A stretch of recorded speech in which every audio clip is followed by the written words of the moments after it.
Hey, today we are going to read The Boarded Window by Ambrose Bierce.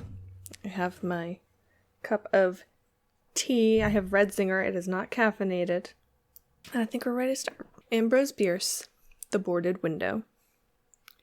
In 1830, only a few miles away from what is now the great city of Cincinnati, lay an immense and almost unbroken forest.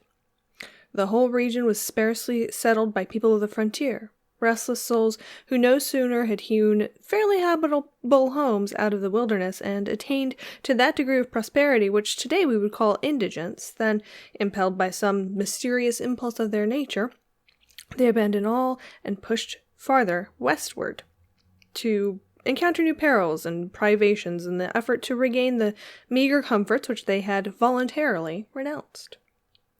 Many of them had already forsaken that region for the remoter settlements, but among those remaining was one who had been of those first arriving. He lived alone in a house of logs, surrounded on all sides by the great forest, of whose gloom and silence he seemed a part, for no one had ever known him to smile or speak a needless word. His simple wants were supplied by the sale or barter of skins of wild animals in the river town, for not a thing did he grow upon the land, which, if needful, he might have claimed by right of undisturbed possession. There were evidences of improvement. A few acres of ground immediately about the house that had once been cleared of its trees, the decayed stumps of which were half concealed by new growth which had been suffered to repair the ravage wrought by the axe. Apparently, the man's zeal for agriculture had burned with a failing flame, expiring in penitential ashes. The little log house, with its chimney of sticks, its roof of warping clapboards weighted with traversing poles, and its chinking of clay, had a single door, and directly opposite, a window. The latter, however, was boarded up. Nobody could remember a time when it was not, and none knew why it was so closed. Certainly not because of the occupant's dislike of light and air, for on those rare occasions when a hunter had passed by that lonely spot, the recluse had commonly been seen sunning himself on the doorstep if heaven had provided sunshine for his need. I fancy there are few persons living today who ever knew the secret of that window, but I am one, as you shall see. The man's name was said to be Murlock. He was apparently 70 years old, actually about 50. Something besides years had had a hand in his aging. His hair and long, full beard were white, his gray, lusterless eyes sunken. His face singularly seamed with wrinkles which appeared to belong to two intersecting systems. In figure he was tall and spare, with a stoop of the shoulders, a burden-bearer. I never saw him. These particulars I learned from my grandfather, from whom I also got the man's story when I was a lad. He had known him when living nearby in that early day. One day, Murlock was found in his cabin, dead. It was not a time and place for coroners and newspapers, and I suppose it was agreed that he had died from natural causes, or I should have been told and should remember. I know only that with what was probably a sense of the fitness of things, the body was buried near the cabin, alongside the grave of his wife, who had preceded him by so many years that local tradition had retained hardly a hint of her existence. That closes the final chapter of this true story, excepting, indeed, the circumstance that many years afterward, in company with an equally intrepid spirit, I penetrated to the place and ventured near enough to the ruined cabin to throw a stone against it, and ran away to avoid the ghost which every well-informed boy thereabout knew haunted the spot. But there is an earlier chapter that's supplied by my grandfather. When Murlock built his cabin and began laying sturdily about with his axe to hew out a farm, the rifle, meanwhile, his means of support, he was strong, young, and full of hope.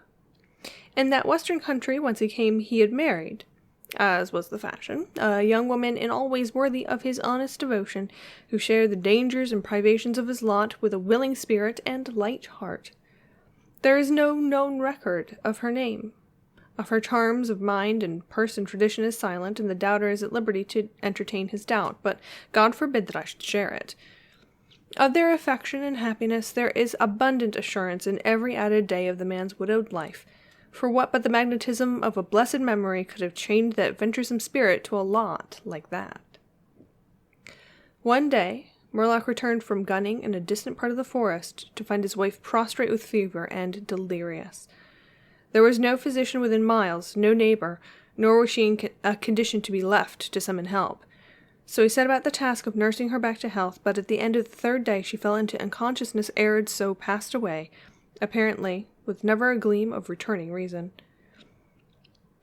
From what we know of a nature like his, we may venture to sketch in some of the details of the outline picture drawn by my grandfather. When convinced she was dead, Murlock had sense enough to remember that the dead must be prepared for burial. In performance of this sacred duty, he blundered now and then, did certain things incorrectly, and others which he did correctly were done over and over. His occasional failures to accomplish some simple and ordinary act filled him with astonishment, like that of a drunken man who wonders at the suspension of familiar natural laws. He was surprised, too, that he did not weep. Surprised and a little ashamed. Surely it is unkind not to weep for the dead. "Tomorrow," he said out loud, "I shall have to make the coffin ere dig the grave, and then I shall miss her when she is no longer in sight, but now she is dead, of course, but it is all right.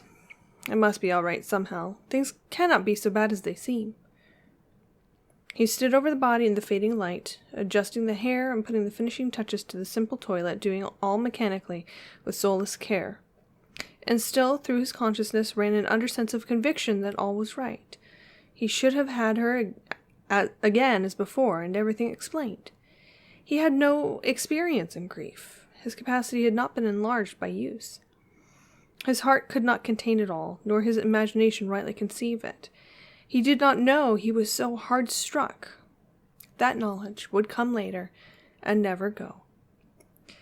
Grief is an artist of powers as various as the instruments upon which he plays his dirges for the dead, evoking from some the sharpest, shrillest notes, from others the low, grave chords that throb recurrent like the slow beating of a distant drum. Some natures it startles, some it stupefies. To one, it comes like the stroke of an arrow, stinging all sensibilities to a keener life. To another as the blow of a bludgeon, which in crushing benumbs. We may conceive Murlock to have been that way affected, for, and here we are upon surer ground than that of conjecture, no sooner had he finished his pious work than sinking into a chair by the side of the table upon which the body lay, and noting how white the profile showed in the deepening gloom, he laid his arms upon the table's edge and dropped his face onto them, tearless yet, and unutterably weary. At that moment came through the open window a long wailing sound like the cry of a lost child in the far deeps of the darkening woods. But the man did not move. Again, and nearer than before, sounded that unearthly cry upon his failing sense. Perhaps it was a wild beast. Perhaps it was a dream. For Murlock was asleep. Some hours later, as it afterward appeared, this unfaithful watcher awoke and, lifting his head from his arms, intently listened. He knew not why.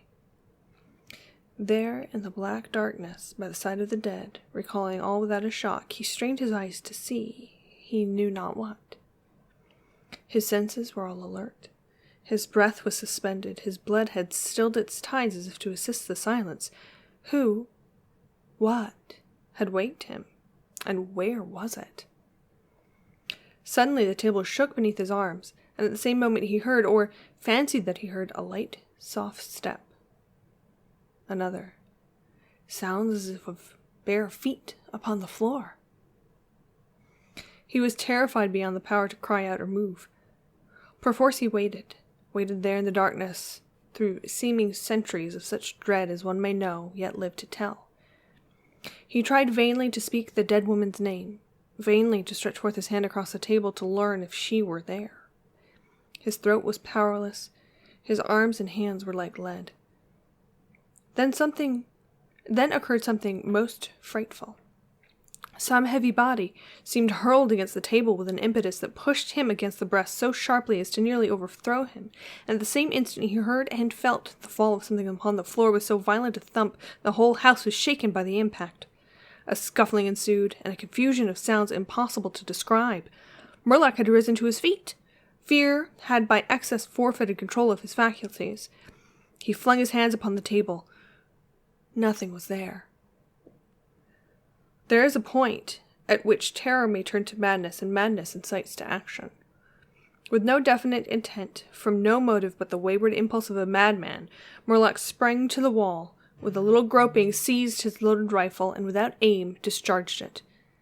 By the flash which lit up the room with a vivid illumination, he saw an enormous panther dragging the dead woman toward the window, its teeth fixed in her throat. Then there were darkness blacker than before, and silence. And when he returned to consciousness, the sun was high, and the wood vocal with the songs of birds. The body lay near the window, where the beast had left it when frightened away by the flash and report of the rifle. The clothing was deranged, the long hair in disorder, the limbs lay anyhow. From the throat, dreadfully lacerated, had issued a pool of blood, not yet entirely coagulated. The ribbon with which he had bound the wrist was broken. The hands were tightly clenched.